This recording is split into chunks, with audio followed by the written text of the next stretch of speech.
Hello again and welcome to another edition of ZenootTV Weekly.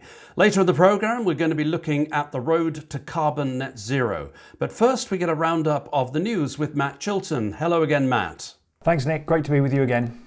Let's start off with Gordon Murray because he's pulled quite a rabbit out of his famous hat.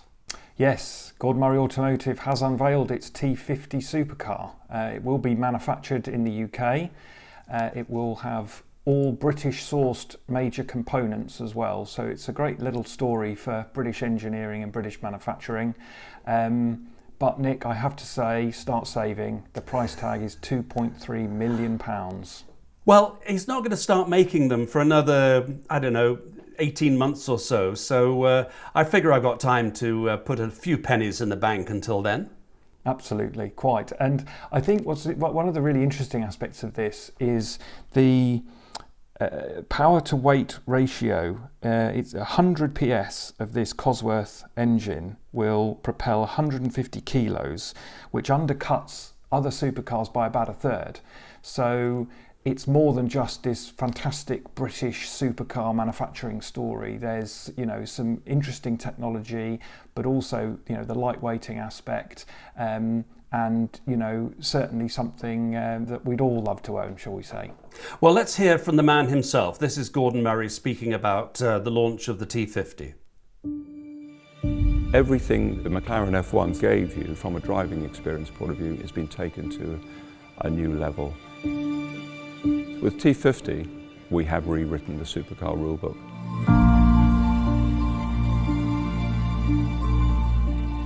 The normally aspirated V12, the highest revving engine ever made, the fastest response time, the highest power density of any engine ever made. The manual gearbox is the lightest supercar gearbox on the planet, and it will have the best gear change. The car at 980 kilos is about half a ton lighter than the average supercar. And the aerodynamics, we steered clear of having very obvious ducts and aerodynamic forms. And actually the fan has been the element that's allowed us to keep the car pure. Gordon Murray there. Okay, Matt, what's next? Yeah, Tulip has announced the reopening of its Bromborough factory. It'll be coupled up with a £15 million investment, which ultimately will create 120 jobs at that facility. A reaction from them, I think, future planning and pork processing back at Bromborough. So great story and great news for them. Should we be looking at this in terms of the post-Brexit food supply chain for the nation? Because there has been talk about how we're going to have to become very much more self-sufficient in our own food production because of potential difficulties with the food supply chain from the EU. Yes, obviously something that's been spoken about very regularly in the past 3-4 months.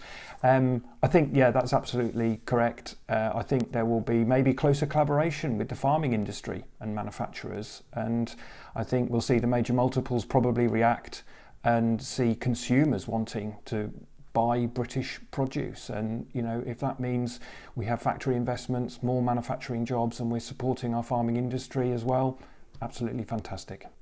Right, let's keep Buy British at the forefront of our mind because the next story very much has that as its theme. Yes, so TSP Engineering secured a £30 million contract with Sellafield. They'll be manufacturing containers for nuclear waste, which is obviously taken to Sellafield for processing. The reason for including this is to obviously highlight another British business investing in a British supply chain, but actually to highlight the opportunities for engineering businesses from both the new build nuclear and the nuclear decommissioning industry.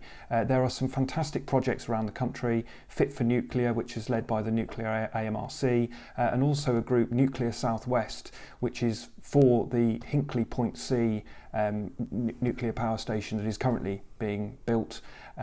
So I think, it's something to say to engineering companies, if you haven't thought about nuclear as an opportunity to grow, diversify, adapt, change, pivot, as lots of conversations about that at the moment, then certainly it's worth having a look and see what the opportunities are for you and your business.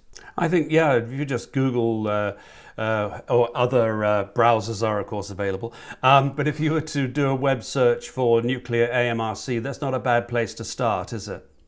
Absolutely, and there are others, of course, and I think it's an opportunity to at least explore what is there, and I'm led to believe that there's not massive hoops to jump through.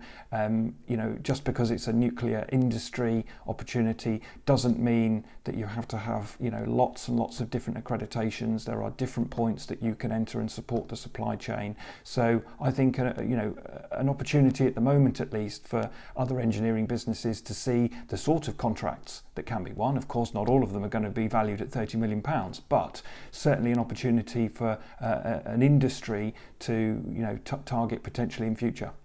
Yes, I think it's interesting, isn't it, how crisis can change the landscape of the sector and then therefore create opportunities where perhaps we hadn't thought of them being there before. So well said, Matt. Thank you very much. And thanks for this week. Appreciate it. See you next week. See you soon, Nick. All the best. Cheers. Coming up next, the road to carbon net zero. Is it full of cost or is it full of opportunity? When you hear people talk about the need to make manufacturing more sustainable, to get closer to carbon net zero, what is your immediate reaction? Is it, oh my heavens, more cost, more investment that I'm not ready for, I can't bear this, it's just another layer of red tape? Or do you think, you know what? I think there's an opportunity here.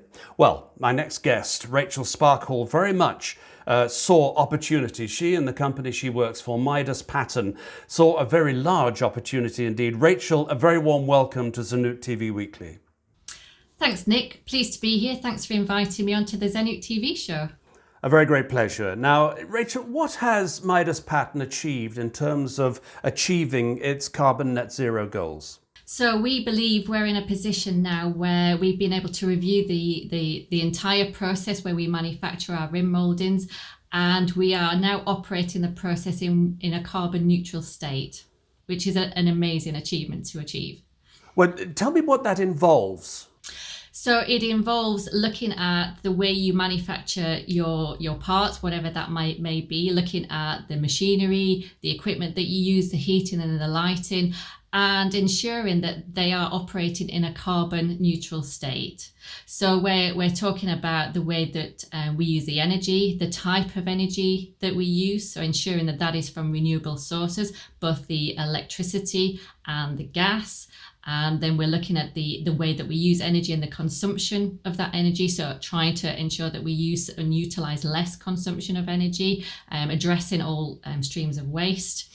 And also, part of our strategy at Midas has been investing in solar canopies, and that has helped to offset some of the carbon content throughout our process system.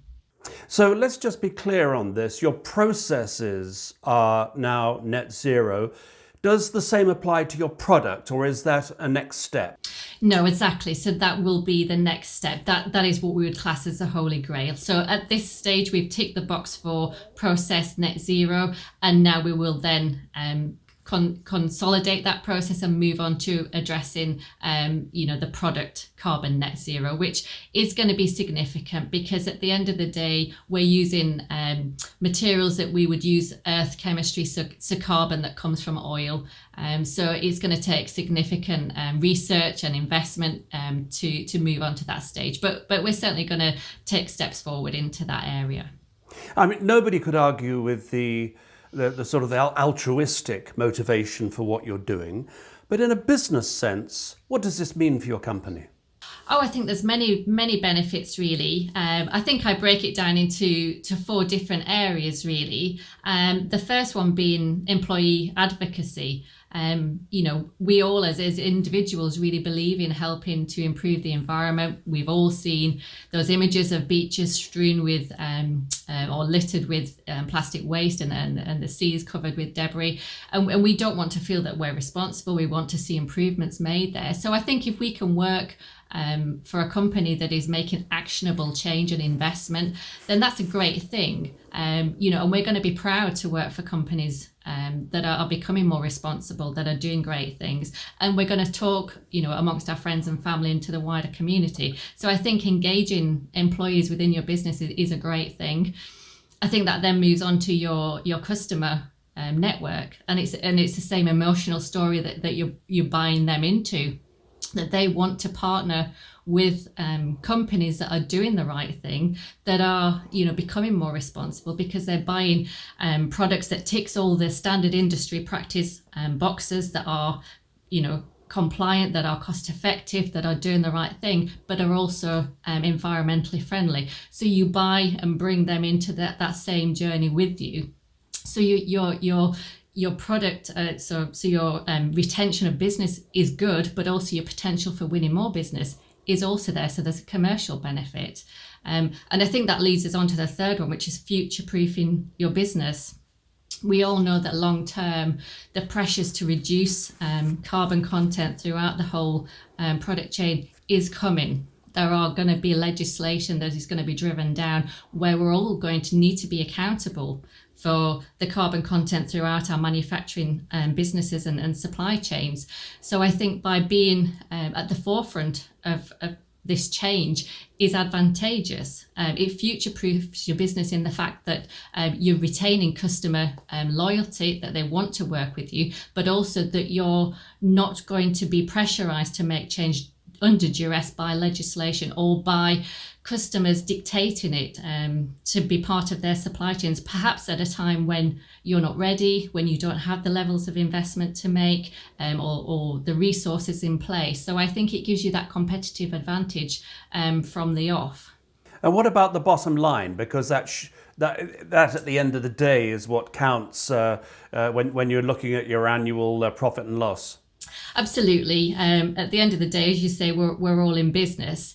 I think what it's important to consider is investing in items and investing for the environmental change is a long-term vision. There will be aspects that will give you quick, easy wins. There will things that perhaps cost you more, but in the long run, they will give you benefits. So to give you an example, we've invested in a new compressor at Midas. The time was right to make that change. And by making that investment, it's reduced our carbon emissions significantly. And we know by the reduced energy consumption that we will see return on investment within 18 months, which is amazing. The decision to make that investment was really straightforward. So, you know, for decisions like that, it's really straightforward. You're going to see, impact on your bottom line straight away. Other decisions, the costs are not quite so quick to see, but I think you have to look at the softer impact that has on your business, your ability to win more work or to retain work. Well, I wonder how difficult this was. I mean, it's obviously been quite an intense process, and you had to take your workforce with you, management right down to shop floor. So how long did it take and how difficult was it to achieve?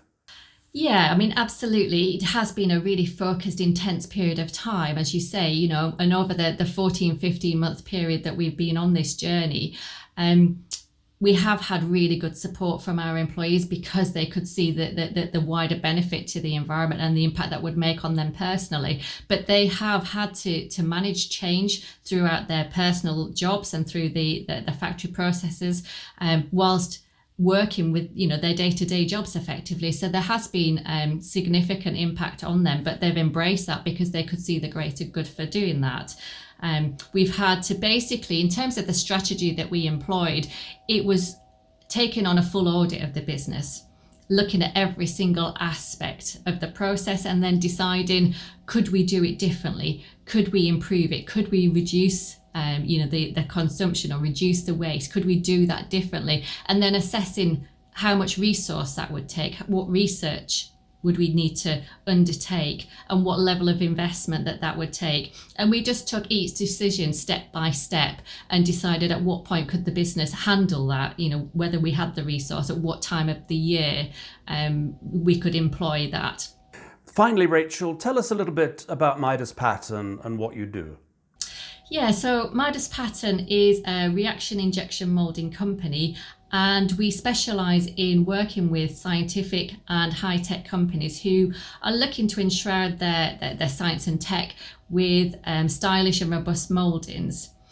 And the reason why they would typically come and work with us rather than, say, for example, injection moulding, which is a much more common and understood moulding process, is because their volumes are much lower, so in the region of a handful of parts up to perhaps 2,000 a year, and also the scale of the parts. So a lot of the mouldings that we would make would start from perhaps a handheld size product right up to 2 or 3 meters in size.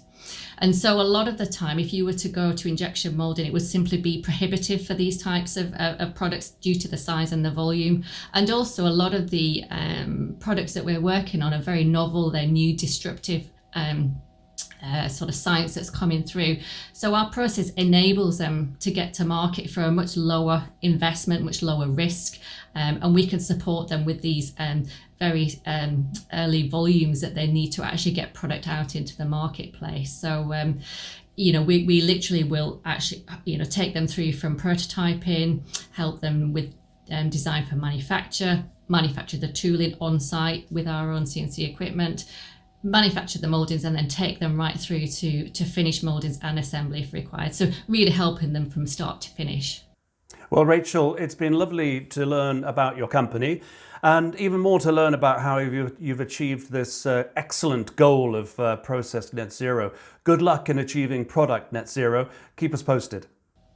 Yes, thank you. Thank you to everyone out there, and good luck with your journey as well. Rachel Sparkle of Midas Pattern. I should say that Rachel's story came to my attention because she actually got in touch with us through our website and said, "Can I be on the show, please?" I said, "Yes, absolutely. You've got a great story to tell. Why don't you do the same?" Underneath, you'll see the web link. Just go there and let us know what your story is, and then we'll get in touch and hopefully have you on ZenootTV Weekly. Coming up, we're actually going to be talking about Midas Pattern's experience and quite what it means for companies to head down the carbon net zero path. Don't go away. The question is, I suppose, is the experience Midas Pattern have gone through in their sustainability journey something that is typical in the industry? Is it well done? Could they have done something else? I'm delighted to be joined by Martin Chilcott of Manufacture 2030 to try and answer some of that and to see just where else they might have gone or whether they've got it right, and what you might do as a manufacturer to join Midas Pattern on this journey. Martin, a warm welcome to the programme. Thank you. It's great to be with you, Nick.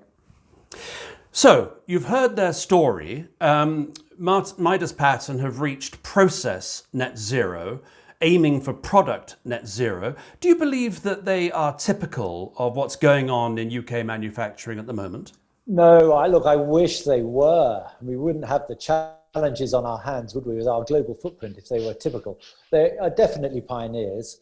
There are plenty of very large manufacturers who are driving towards process net zero, but it is relatively rare amongst small and medium-sized businesses to be getting there. So they're out in front, they're ahead of the game. It's impressive what they're doing and the speed with which they're doing it.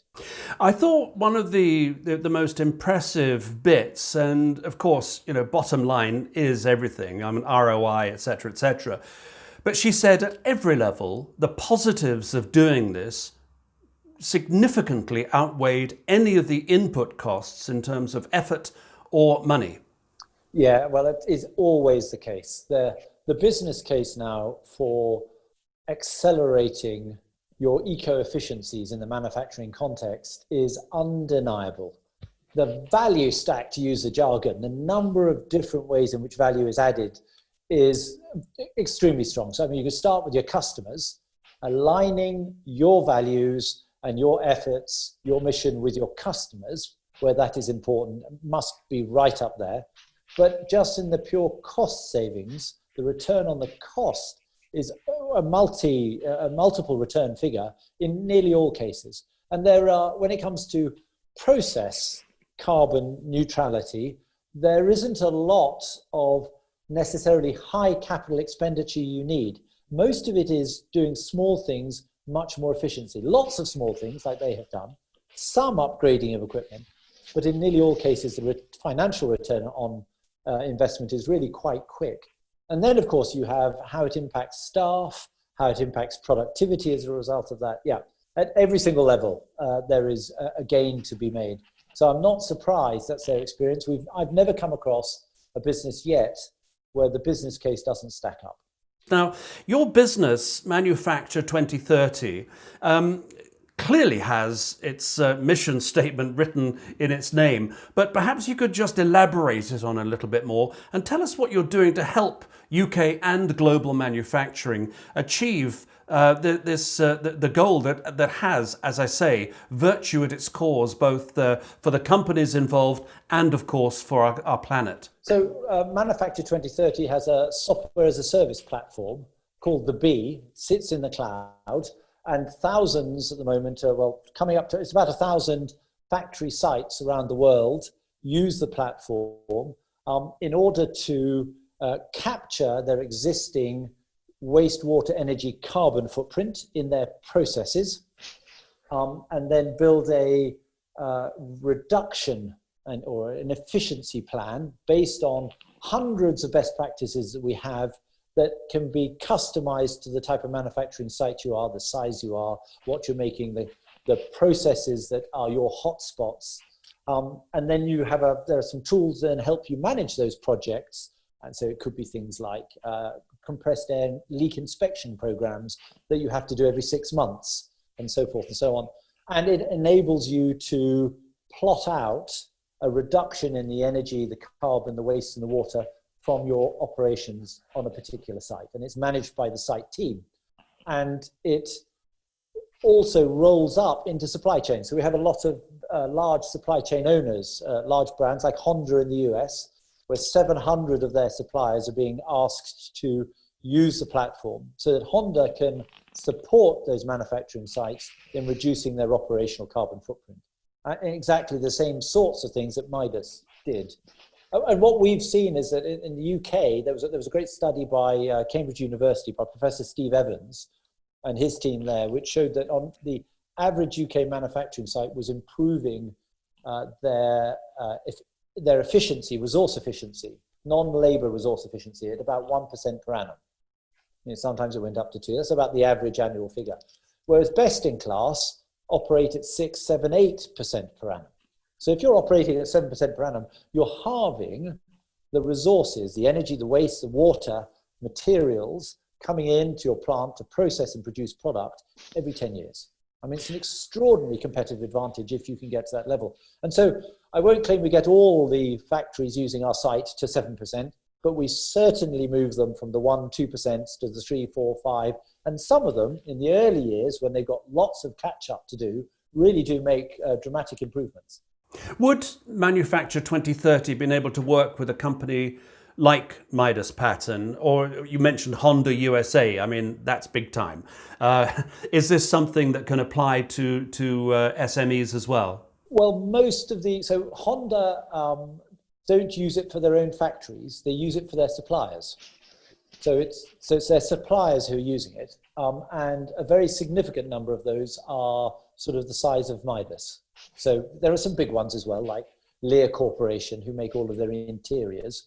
So there's some very large ones, but the majority of the 700 suppliers we're dealing with are 1 or 2 factory site businesses.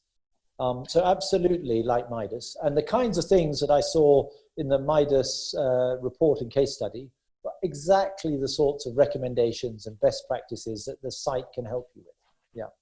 A lot of people suggest that it's consumer-facing companies who are quickest to respond, simply because, obviously, as we heard in a previous interview, that pictures of plastic waste on beaches around the world is just horrifying, and what's happening to wildlife and so on. Is this a consumer-driven process or not? Well, I mean, clearly there are changing consumer attitudes, and the whole Greta effect, particularly with young people, is being felt by businesses. But actually, the big driver at the moment isn't from consumers. The big driver for change is coming from investors. So investors in public companies, people like BlackRock, the Church of England investment funds. I mean, all sorts of what you would have regarded as rather traditional, staid, standoffish investors have suddenly become very active indeed. So BlackRock are disinvesting from carbon-intensive industries really quite rapidly. To the point where you've seen very big companies like BP write off 17.5 billion of assets because they recognize that certain oil fields and gas fields are not going to be exploited and profitable into the future, and they're not going to get investment backing for them. So what we're seeing is investors like BlackRock, and they're probably the leaders, trillions under management, saying to the public companies, get your house in order, because we now know that sustainably run businesses are better run businesses, and you're going to manage these risks, and COVID is just another example of this kind of risk, better than companies that are not sustainably run. So we want to see you with a good ESG score. So public companies, whether they are consumer facing or not, are beginning to respond to that pressure inevitably. Otherwise, their access to capital is being withdrawn. And so they, and that's a fatal thing for a public company. So they're beginning to respond. They're doing important things like signing up to science-based targets. And if you're familiar with science-based targets, the science-based targets ask you to footprint and reduce the carbon from your entire value chain. So part of that is your upstream supply chain. And so it's from the public companies like Honda in the USA, putting pressure on their small and medium-sized suppliers to also reduce their carbon emissions that is beginning to drive a transformation across pretty much every single industry. So I think Midas have been really smart. They'll have some customers who are, significant customers who will feel that pressure in due course if they're not already feeling it, and they'll be saying to their suppliers, we need you to cut your carbon emissions too, and hey presto, Midas will be able to say we've started, we're on this journey.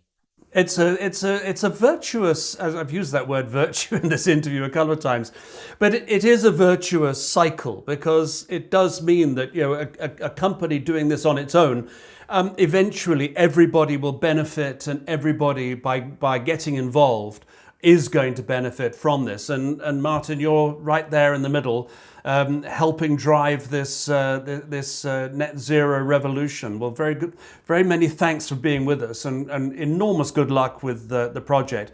It sounds precisely what manufacturing needs, particularly as we go into a rather uncertain future. I think we're going to need every little bit of help we can get to become as productive and as efficient as possible. So many thanks for that. Well, thank you, Nick. Thanks for having me on.